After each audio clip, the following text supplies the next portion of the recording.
Olá, eu sou Ricardo Terto e você está ouvindo A Vida nos Tempos do Corona, uma minissérie de podcasts produzida pela agência pública que aborda os aspectos e histórias humanas em tempos de epidemia. A palavra que define esse episódio é esperança. Esperança significa crença de que um desejo se torne realidade, confiança de que algo bom acontecerá, esperança de se curar.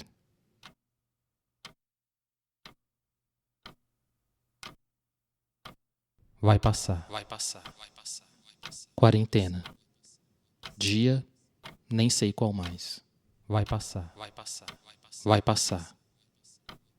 Você, assim como eu, já deve ter ouvido ou dito isso. Vai passar. Não como uma conclusão natural, mas como uma oração. Vai passar. Então, passa uma carreata bloqueando a ambulância. Vai passar.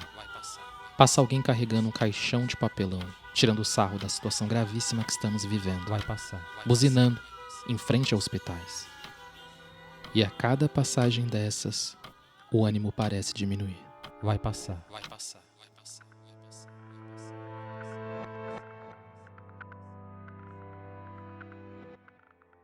Mas lá na rua, no asfalto, você percebe uma folha que cresce, brotando de um lugar improvável. A esperança já foi cantada assim por Mano Brown, escrita assim por Carlos Drummond de Andrade e representada assim na Bíblia por Jesus, na parábola do grão de mostarda. Resistindo, sabe-se lá como, às marchas, aos pneus e ao concreto, a esperança parece dizer não apenas que isso vai passar, mas também nos pergunta: o que queremos que fique?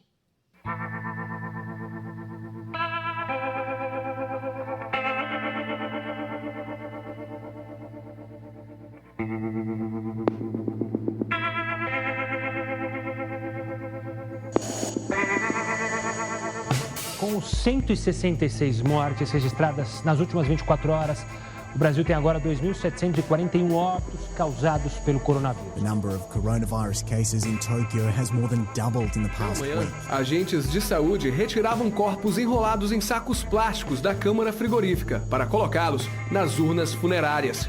São vítimas com suspeita de terem morrido por Covid-19. O estudo aponta que o novo vírus tem potencial de circular entre os brasileiros até setembro desse ano. Foram usados vários modelos matemáticos para chegar a essa conclusão e indicar também que o pico da doença será entre abril e maio. Como o surto deve levar meses, a estratégia indicada pelos especialistas é ganhar tempo para garantir UTIs e ventiladores mecânicos para os pacientes hospitalizados. Episódio 4: Coronavírus e as esperanças.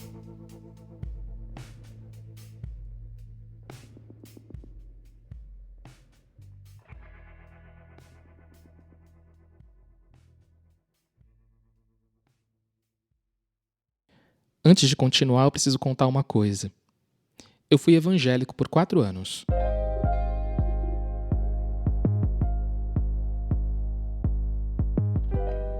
Comecei a ir por causa da minha família, que na época passou a frequentar um dos muitos templos espalhados pela cidade. Comentei sobre esse período no primeiro episódio dessa série, quando disse que minha mãe tinha parado de trabalhar por conta de uma doença. A doença trouxe uma porção de perguntas, mas a entrada daquela igreja na Avenida Marechal Tito, se não entregava uma resposta, trazia um convite. Entre e receba a cura. Era uma Igreja Universal do Reino de Deus. Naquela época, em meados dos anos 90, a Igreja Universal estava um pouco por baixo. Não sei se vocês se lembram bem o porquê. As declarações de imposto de renda dos pastores da Igreja Universal do Reino de Deus já estão na Procuradoria-Geral da República. E uma nova revelação: o plano da Igreja Universal para chegar ao poder. O pastor dissidente da Igreja Universal do Reino de Deus diz que Edir Macedo planejava contar com os votos dos fiéis e o dinheiro da igreja para chegar à presidência da República. Ó, pessoal, você vai ajudar agora na obra de Deus. Se você quiser ajudar, amém. Se não quiser ajudar, Deus vai ajudar outra pessoa para ajudar, amém. Entendeu como é que é? Se quiser, bem, se não quiser, que se dane. Ou dá ou desce. Porém, ainda que a imagem do bispo Edir Macedo, orientando os pastores a como conseguir ofertas maiores dos fiéis, estivesse estampada nos jornais, aquele cartaz oferecia não só esperança, mas acolhimento. Entre e receba a cura. Simples assim. Sem condições prévias, sem avaliação do seu plano de saúde, sem senha, sem bulas assustadoras e efeitos colaterais. Apenas entre e receba a cura. Essa é outra coisa importante de se dizer. A esperança tem linguagem simples. Como quando você chega em um amigo em dias de coronavírus e diz, vai passar.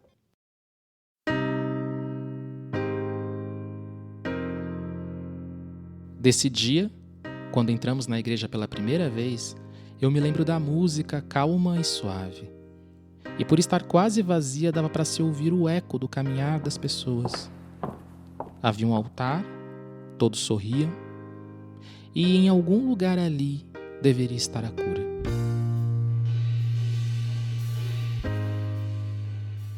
Dois anos depois, minha mãe estava curada. Eu não vou entrar no mérito de dizer se foi a fé, a cirurgia feita no meio desse período, ou se foi os dois. Mas o fato é que, cada vez mais engajado com a igreja, eu me vi no Sambódromo de São Paulo, com outras 80.000 pessoas, todas da Universal. Nunca tinha estado junto de tanta gente ao mesmo tempo. E naquele dia, eu me questionei. Como eu vim parar aqui?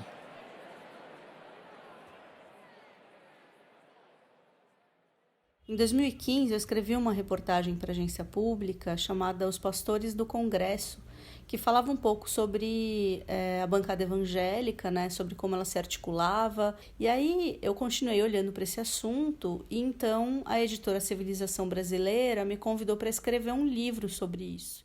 Essa voz é da jornalista Andréa Dipp. Ela é minha parceira nesse projeto e tem um livro chamado Em Nome de Quem? A Bancada Evangélica e o Seu Projeto de Poder.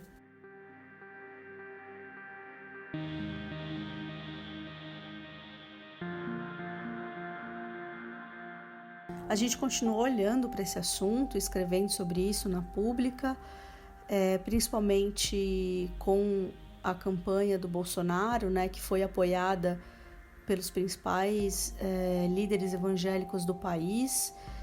Foi uma coisa inédita na história, na verdade. A gente nunca teve o apoio de tantos líderes evangélicos de diferentes denominações para um candidato. A parábola do grão de mostarda, que é apresentada na Bíblia, faz uma representação do que seria o reino de Deus segundo a fé cristã. O grão de mostarda seria a menor semente de todas, mas, uma vez semeada na terra, cresceria, se tornando árvore de tal forma que as aves do céu pousariam em seus ramos. A interpretação mais conhecida é a de que esse reino seria a igreja.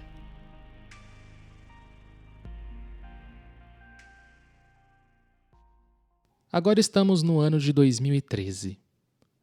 Eu já não era evangélico há anos. Eu tinha acabado de abrir uma loja online de camisetas com o dinheiro que peguei do FGTS, saindo de 5 anos de trabalho no telemarketing. Isso me fazia visitar constantemente o bairro do Brás, um lugar tradicionalmente conhecido em São Paulo pelo comércio popular e uma multidão de camelôs e consumidores. Quando eu estava atravessando a Avenida Celso Garcia, eu olhei para o lado e vi um terreno enorme. Escavadeiras, pedras gigantescas que depois eu descobri terem vindo de Israel. Nasceria, alguns meses ali, naquele mesmo lugar, a sede mundial da Igreja Universal, conhecida como Templo de Salomão.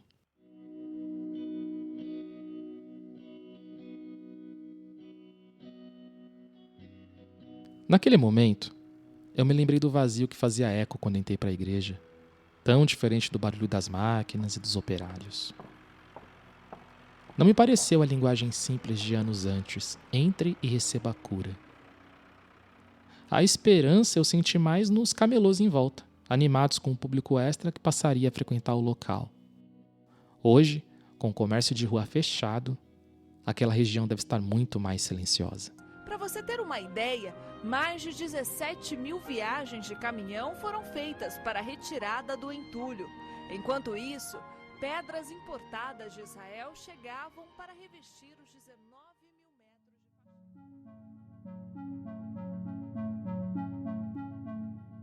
metros. Na inauguração do Templo de Salomão, assim como aquelas aves da parábola que pousam nos galhos de uma grande árvore, estavam lideranças políticas, presidentes de bancos, presidentes de emissoras de TV, além de governadores e deputados de diversas partes do país. No momento em que gravo esse episódio, o Brasil já ultrapassou a marca de 2.500 mortos pelo Covid-19. Conforme mostra a reportagem O Lobby dos Evangélicos contra o Fechamento das Igrejas, disponível no site da agência pública, lideranças evangélicas e políticas, algumas que inclusive estavam na inauguração do grande templo no Brás, estão se colocando contra as medidas de isolamento social e lutando para manter os seus templos abertos, apesar das recomendações de saúde. Quando começou a se falar em isolamento social, em quarentena, né, no Brasil, por conta do coronavírus, a gente começou a observar o comportamento dessas igrejas, né, que são diversas também, mas principalmente as mega-igrejas e alguns líderes dessas mega-igrejas, né, têm se colocado contra o fechamento dos templos e contra o isolamento social. Acho que quem está se colocando como principal resistência ao fechamento dos templos é o Silas Malafaia. Ele tem declarado nas suas redes sociais abertamente que ele é contra o fechamento dos templos. Ainda assim, por conta das determinações dos estados, ele precisou fechar as igrejas e está fazendo seus cultos online. Eu entrevistei a pesquisadora Cristina Vital, que é uma fonte minha sempre sobre esse assunto, e que é do ISER e também da UF, e para saber justamente o que ela pensava que mais motivava, né, esses pastores a querer manter os templos abertos, né? E aí eu acho que ela falou uma coisa muito interessante, porque ela falou não só dos dízimos e ofertas, que claro que entram nessa equação com muito peso, né? Se as pessoas não vão para a igreja, elas não doam os dízimos e ofertas, e as igrejas têm gastos, né? Tem muitos gastos e muitos custos. Mas a Cristina fala uma coisa interessante, que é também sobre a coisa do engajamento e da própria conversão, né? Porque essa é uma religião de conversão, né? É uma religião em que as pessoas vão para as igrejas, se convertem e se engajam, né? E permanecem ali, participam de grupos, né? As igrejas recebem e acolhem as pessoas, né? Então, estar longe, estar com o templo fechado, também significa uma perda desse engajamento das pessoas nas igrejas, né? E sempre tem, claro, né, a possibilidade da perda desse fiel, né? Seja para uma outra igreja ou seja para a igreja nenhuma.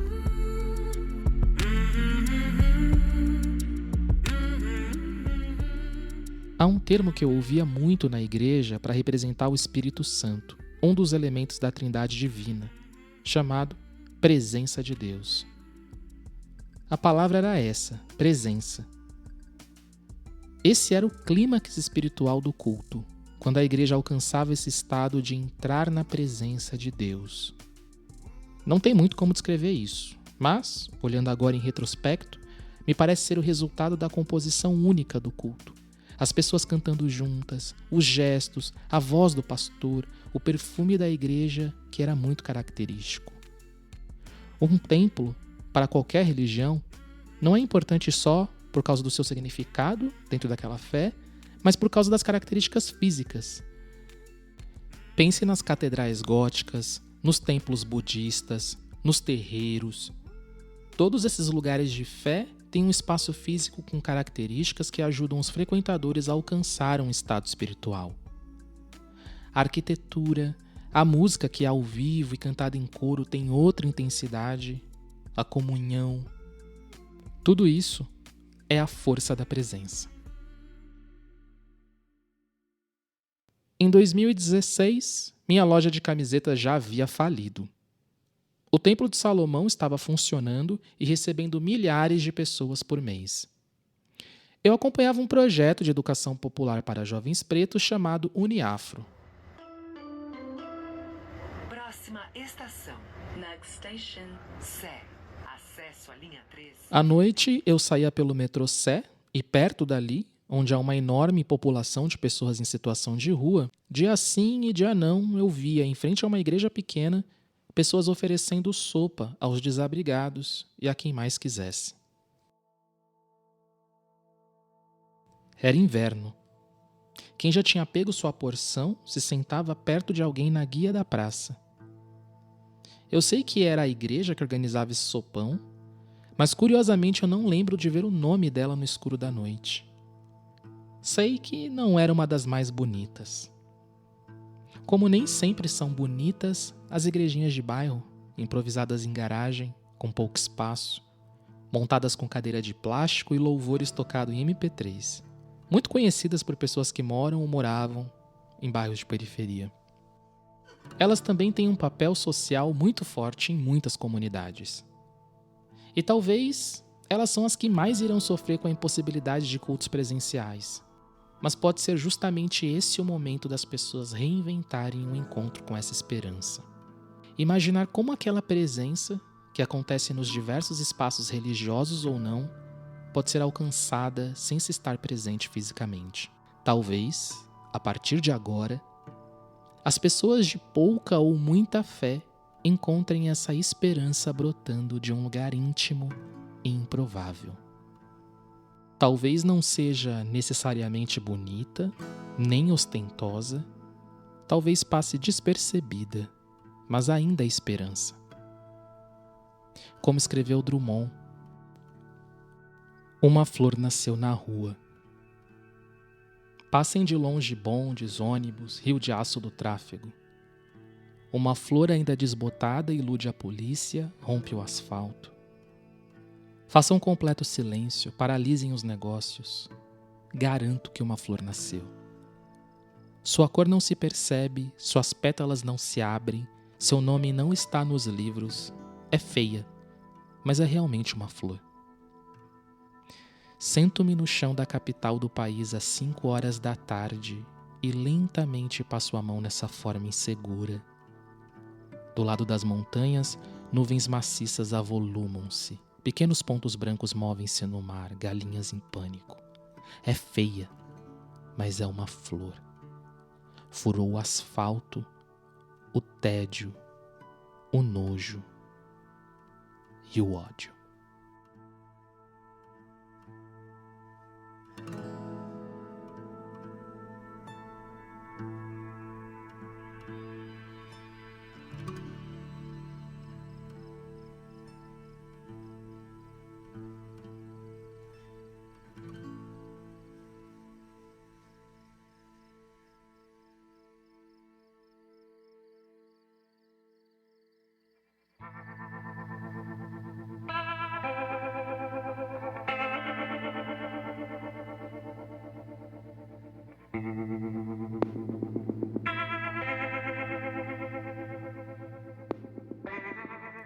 A reportagem da agência pública citada nesse programa, O Lobby dos Evangélicos contra o Fechamento das Igrejas, foi feito pelas repórteres Andréa Dipp, Alice Maciel, Mariama Correia, Ruth Pina e pelo repórter Gilberto Nascimento.